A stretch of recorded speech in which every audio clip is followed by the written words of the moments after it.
It's Mountain Dew. It's Mountain Dew Merry Mashup.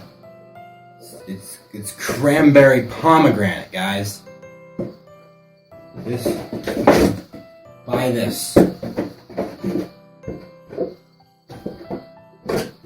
Buy it.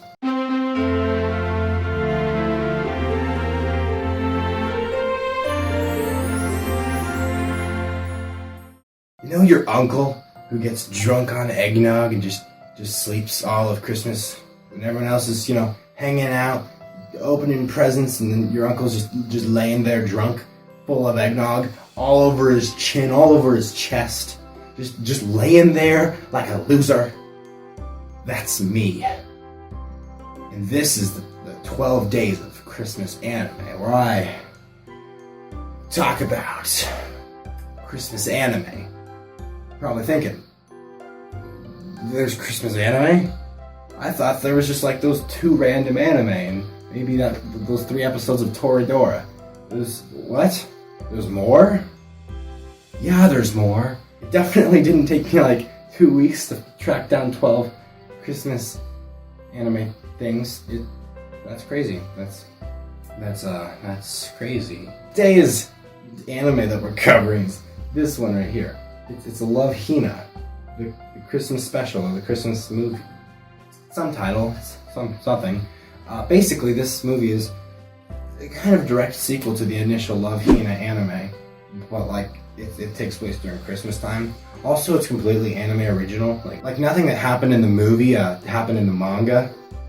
But honestly, it's probably the best anime content to come out of the Love Hina series. Genuinely, I think overall it's pretty well received. It's a classic.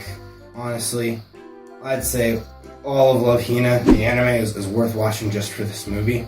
But just don't watch this movie on its own without watching the anime, because if you watch the movie on its own, you'll feel no sympathy or understanding for any of these characters and what happens in this movie, and it'll just feel really dumb and weird.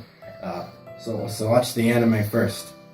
There's my first warning. Although honestly, check out the manga, because the manga is actually pretty entertaining. I don't know how other people really view the manga, but I personally really enjoy the manga. The anime was not amazing, but the manga is actually really funny. So now, Love Hina, the Christmas special, starts out with actually a pretty clever setup, because it kind of takes you by surprise. It pretty much all starts with this scene here. What are you doing up there, Keitaro? What do you mean?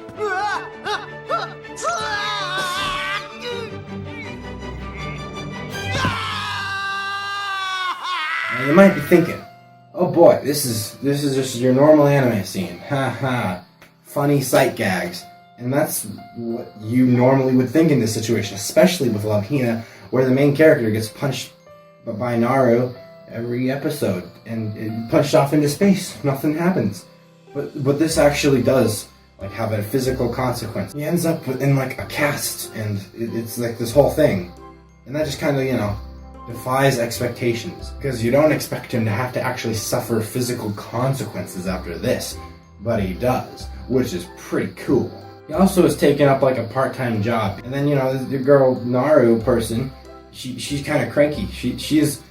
She's like the old kind of tsundere, very different from modern tsunderes, but you can still kind of see the same traits. She comes off as more annoying than adorable, usually. However, her characterization in this movie is probably one of her best, because throughout the Love Hina anime, she basically just never actually really does much with the main character. There's always they're always hinting at it, they're always getting close to it, and then nothing actually happens. Even in the finale, she kind of still blows him off a bit. In this, the reason why I think this is so highly received is because she actually expresses affection for him. And this really heartfelt, climactic ending where, they're chasing after each other in Tokyo, trying to find each other. And he has a broken leg, and she has the present that he got her, and all this stuff. And then she goes on TV or something, and it's very heartfelt. And this is good, because you don't see this really much at all in the series. And you don't really see this again until the OVA like sequel series to Love Hina, which was, I think it was Love Hina Again. I think it was, yeah, that was the name. Basically what I'm saying here is this is good. This is enjoyable. It's great. Oh, and speaking of the present that he got her, that's also one of the better parts of the story, because believe it or not, this present, this is why he got the part-time job, so that he could buy her this present that she expressed a want for at some prior point in time. It's honestly very adorable. When she finds out, it's quite adorable to see, I'm not gonna lie. I'd say it's real top quality content. And I mean, overall, it's just like, yes. The thing is, though, the story requires you to be captivated beforehand. If you're gonna watch this movie, watch it immediately after you finish, like, the original anime. And that'll be its most effective on you.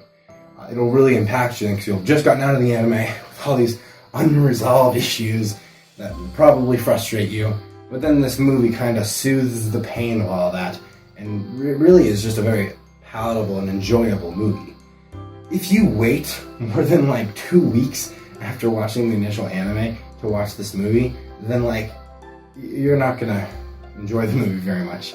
You're gonna kind of think it's cringeworthy, it's kind of dumb, and it is cringeworthy and dumb, but it kind of gets like disguised by your love for the characters. Not even necessarily love, but just like interest in the characters, which is probably a flaw. I don't know.